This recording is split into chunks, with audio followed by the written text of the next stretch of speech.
Hey, what's up? I'm Seth, and this is a family-focused, family-friendly review of Cruella.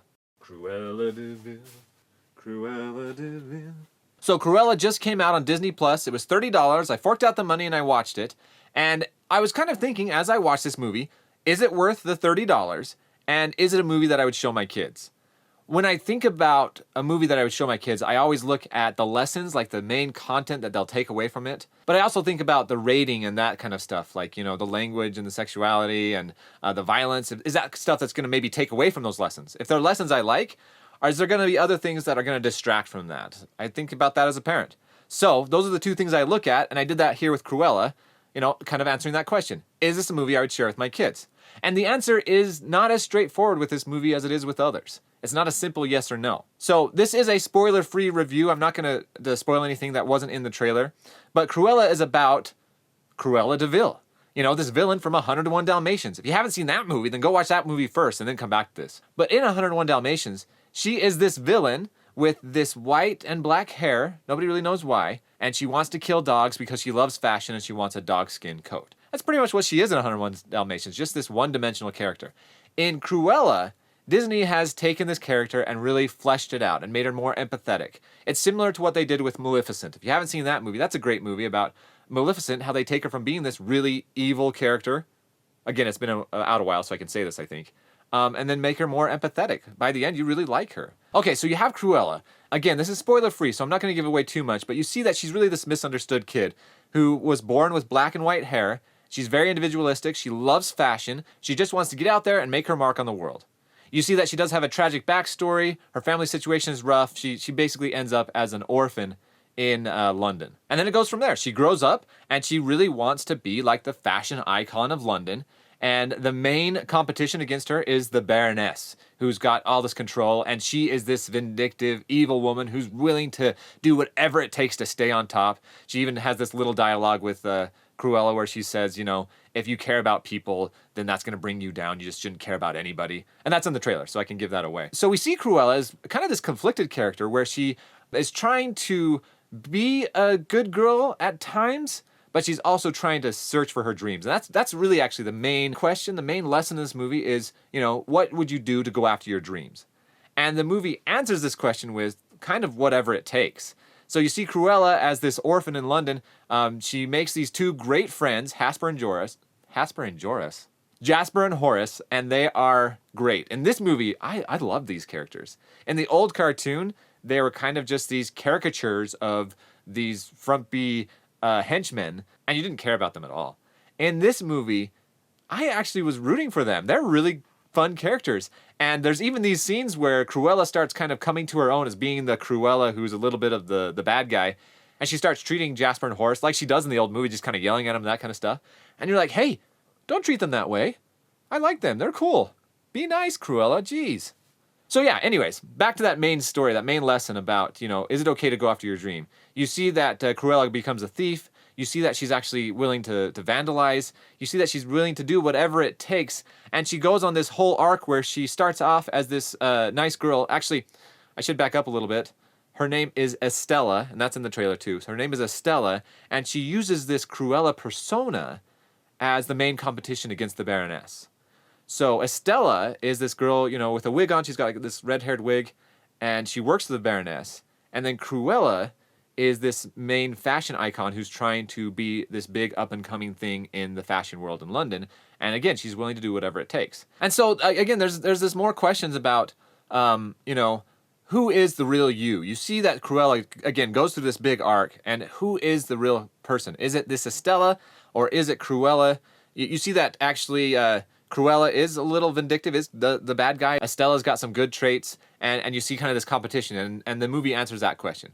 Again, I won't give away everything, but it was really fun and surprising the way the movie answered that question of who Cruella really is and why. It's more than just this whole fashion thing that you see in the trailer. There's this whole big backstory with her family and everything, and it all comes together in this movie. But I won't give it away. So, the big question is, would I share this movie with my kids after watching it? And the answer is, yes, I would. And here's why. I mean, the lessons were good. You see that there's not a lot of consequences to Cruella's actions as far as like when she's doing thievery and some vandalism and different things to try and be the up-and-coming fashion mogul of London. But that's not a bad thing for my kids to see and then discuss and talk about. Is this reality? Is this not? You see when Cruella is becoming the Cruella that you kind of recognize more from 101 Dalmatians, that she's not as likable. So some of the things that she's doing that's not as legal, you see that she's not a likable person when she's doing that. And again, that's some good things I'd want to discuss with my children. As far as like language, there's no language. There's no romance or sexuality. The violence is very little. There is a tragic death that happens very suddenly that I know my kids would react to. So that's the only thing that happens in the beginning of the movie. And it surprised me. It was a little shocking to me. It's not gory or anything in any way, but you feel for the characters. And I know at least my kids, when something big and tragic happens unexpectedly, it stays with them. Like they keep asking questions about it for the next 10 minutes of the movie, distracting from everything. Anyways, what I loved about this movie is that it was fun. It was very well acted too. I mean, slow clap for Emma Stone. She did a great job as Cruella. Like, she owned that character. But I also like the other characters. Like I said, Jasper and Horace were some of my favorite characters in this movie. Emma Thompson as the Baroness, who's pretty much the bad guy, the main antagonist. She does a really good job doing that as well. The story's fun. The music is fun. There's a lot of that kind of punk rock London scene from the 60s and 70s. This is actually set in that time as well. And it's really, it's fun. It makes it fun to watch. However, some things that I didn't really like is that the movie was a little bit long, not like exhausting long, like you're like, oh my gosh, when is it going to be over? It's more like, oh, I'm starting to notice this is 2 hours. Not bad. Again, it's still fun. Some other things I didn't love about this movie is I wasn't really sure who it's for. So to answer the question of, would I share this movie with my kids? I would. I think I'd give an arbitrary age for this movie to be about a 10-year-old plus. I mean, I'd be okay sharing it with my 10-year-old. Would I be okay with my younger kids watching it? If they were with me, probably, my 8 and 5-year-old. But would they want to? Probably not. I think they'd be super bored. So I just don't think it would interest them. And unfortunately, I don't think it would interest my 10-year-old either. I don't think he really cares about this situation and this story. I don't think he would relate to it. My 12-year-old, she might like it a lot, and I'd be interested to watch it with her, and I'd want to actually, and see what she gets out of it. Did I enjoy it as an adult? Yeah, I thought it was tons of fun. Was it worth the $30? I think so. I mean, I wasn't really excited to watch it when I saw the trailer. It wasn't like, oh, I need to go see Cruella. That's going to be my go-to summer movie. But now that I have seen it, I'm glad I did. I thought it was a fun movie. It wasn't like when I watched Artemis Fowl, and I was super disappointed. I'm still upset about that. So, was it worth the $30? I think so. It would be a fun date night movie, or a fun movie to watch with your tweens or teens, I think. I think they would, relate with it a little more. Again, would I share it with my younger kids? I wouldn't have a problem really doing that, but I probably won't. I'll show it to my 12-year-old, and I think we'd have fun watching it and talking about those themes in the movie. So, yeah. Okay, that's it. That's my review of Cruella. Some questions that I might ask my kids after watching this movie is, what did you think of Cruella's character and her arc?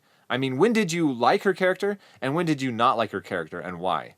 And then I would talk about the relationships. How did Cruella treat people? And when did that help her, and when did it not? But those things correlate, and I won't reveal why. But I think it's important to understand the relationships in movies and how to build positive relationships. And I think Cruella is a good example of both sides of that coin.